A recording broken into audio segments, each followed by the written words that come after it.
Hello everyone and welcome to my channel Cooking for the Family. I'm Dyvonne and today I'm going to share with you how I make my tuna casserole. This is a really quick, simple and easy dinner. I cannot wait to share with you this quick meal. Are you ready? Let's get started. These are the ingredients that I'm going to be using. I have some egg noodles and I'm using the extra wide egg noodles. That's a 12-ounce package.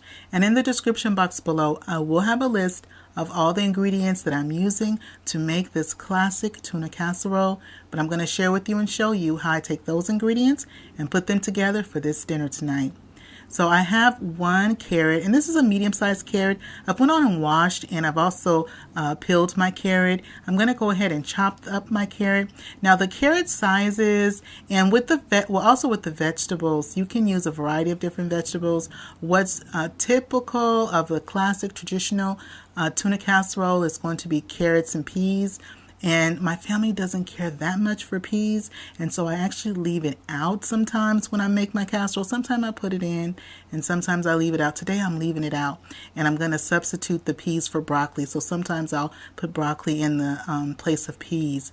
But I put my carrots in, and my carrot was a medium-sized carrot, and I chopped it up about the size, size of a pea, or maybe the size of a dime, not too much bigger than that, just bite size.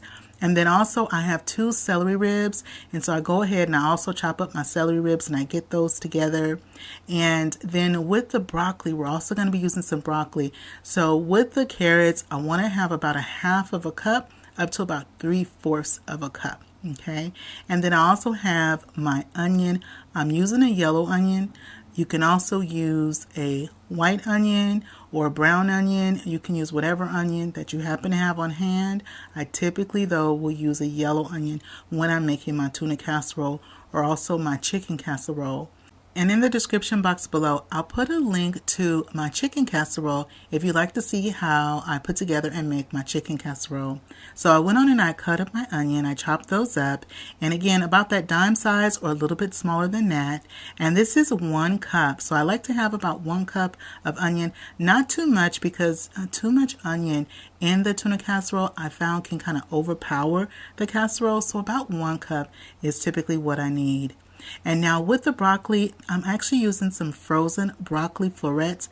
I let them slowly defrost, and that's just going to make it a little bit easier for me when I cut them. And I just kind of cut them just a little bit. Some, depending on the size, I'll cut them in half, so that way they are also more so bite-sized pieces and not too big when it comes to adding them into the casserole. You can also use fresh broccoli. If you like to use fresh broccoli, I would blanch it first, and blanching it would simply be just to have a pot of boiling water. And then you would take your fresh broccoli and you would put it in the boiling water for about 5 minutes. And then that way it really helps to soften it up, so it'll be easier to finish baking when it's in the casserole. Now for the egg noodles, this is a 12-ounce package. We're only going to use half the package, and that's going to be 6 ounces. So we're going to use half of this 12-ounce package, which is 6 ounces, to boil our wide egg noodles. I'm going to let this boil just till the egg noodles are al dente, because they will finish baking and cooking up when we add them to the casserole. Now for the fresh vegetables, what I like to do is with the carrots and the celery and the onion, I actually like to saute them to soften them up a bit, and it also is going to give them some really nice flavor and bring out their flavor versus just taking the raw vegetables and putting them directly in the casserole. I find that it's better to saute them first. So I had just 1 teaspoon of butter, and you can use either salted or unsalted butter. So I had 1 teaspoon of butter, let that butter melt in my pan, and then I put the celery, the carrots, and the onion. I'm going to saute this until they become translucent and just soften up a bit. It's going to take the bite out of the onion, and it's also going to make the celery and carrots nice and soft. And this is what, when it comes to your noodles, this is what you want your noodles to look like. They're going to puff up a bit and expand. They look perfect, and so I'm going to go ahead, I'm going to drain those noodles. Don't rinse them. We just want to drain them, but we don't want to rinse them. So our vegetables are looking good. They've sauteed and they've softened up some. Now it's time for me to put together my ingredients for my casserole. So in my bowl, I have a large bowl. I'm going to put 2 cans of tuna, and I'm using the solid white tuna packed in water. I went on and I drained my tuna before adding it to my bowl. And you can use the solid white, you can use the regular, it's up to you, but you do want to use the tuna that's packed in water. I'm going to be using 2 7-ounce cans. Now if you can't find the 7-ounce cans, you can use either the 5-ounce or the 6-ounce cans. That will also work. But I'm using the 2 7-ounce cans. And once I put my tuna and I take it out of the can, what I like to do is I like to make sure, because sometimes, especially using the solid white tuna, you're going to have some chunky pieces. And so I like to just kind of break down those chunky pieces before I add my other ingredients. As I will be mixing the other ingredients that we're going to add in for our tuna casserole, that'll also help the chunky pieces to break down, but I like to just go ahead and get a head start and just break those up a bit. This is one 10.5 ounce can of cream of mushroom soup. Then I'm going to add in my cooked and drained egg noodles. And I drained them, but I did not rinse them. The reason why I didn't rinse them is because I want a little bit of that starchiness that's left a little bit on the noodles, so that way it clings better to the other ingredients, will cling better to our noodles. Then I also added in 1 cup of grated sharp cheese. You can also use medium cheddar or either sharp cheddar, and I'm using sharp cheddar. And then to that, I added in our broccoli and then our sautéed vegetables of the celery, the carrots, and the onion. So far in our bowl, we have our 2 cans of tuna that was drained, the 1 can of cream of mushroom soup, our 6 ounces of cooked and drained extra wide egg noodles, our 1 cup of shredded sharp cheese, our 1.5 cups of broccoli florets, our sautéed veggies of our carrots, our onions, and our celery. Next, I'm going to put in a little bit of seasoning. I'm going to put in some black pepper. I'm going to shake mine in, but I'm using about 1/4 of a teaspoon of black pepper. I'm also going to use some salt, and I'm going to be using some kosher salt, and I'm going to put in half of a teaspoon of kosher salt. Now, if you don't have any kosher salt on hand and you have regular table salt, you want to reduce that down to just 1/4 of a teaspoon of regular table salt. I'm going to add some milk in my casserole, and I'm filling up the can of the cream of mushroom soup. We're going to be filling that can up to the top, and we're putting in 1 can full of milk. I'm using 2% milk. You can use 2% milk, 1% milk, or whole milk. Any of those will work just fine. I'm using 2% milk today, and so you want to go ahead and fill up that can that we use the cream of mushroom soup. That's going to be 1 can of milk. And so once I have those ingredients in, we're going to go ahead and mix everything. I like to go from bottom to top because we want to make sure that we mix all the ingredients not just well, but we don't want any pockets of our soup mix. We want to make sure that the soup mix along with the milk and the other ingredients all really get together with the noodles and really marry well, because that's going to make a difference when we go to bake our casserole. So make sure you have no clumps of any of the soup left, that everything is mixed together well. And then as I was mixing this, I realized I forgot 1 ingredient. You know how that is when you're like, I think I'm missing something. And so I realized that I was missing. What really makes my tuna casserole nice and creamy is the 1/2 cup of mayonnaise that I add to my casseroles. This helps my tuna casserole and my chicken noodle casserole to stay nice and creamy and not dry out as it bakes up.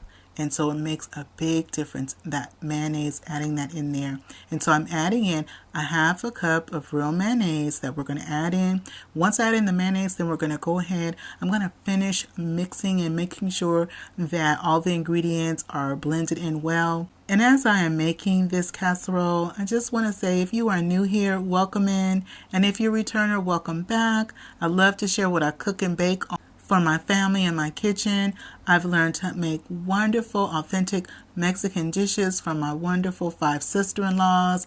Everything from homemade flour tortillas to pozole, and then wonderful southern dishes, baking from scratch, and dolling up a box cake mix from my mother and my awesome aunties. So if you enjoy that kind of content, I hope you consider subscribing.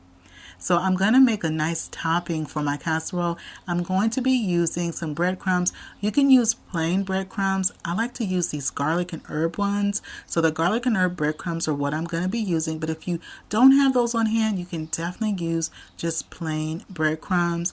I'm using a half a cup of plain breadcrumbs, and I'm going to add that into my 2 tablespoons of melted butter. I'm using unsalted butter, but you can use either salted or either unsalted butter.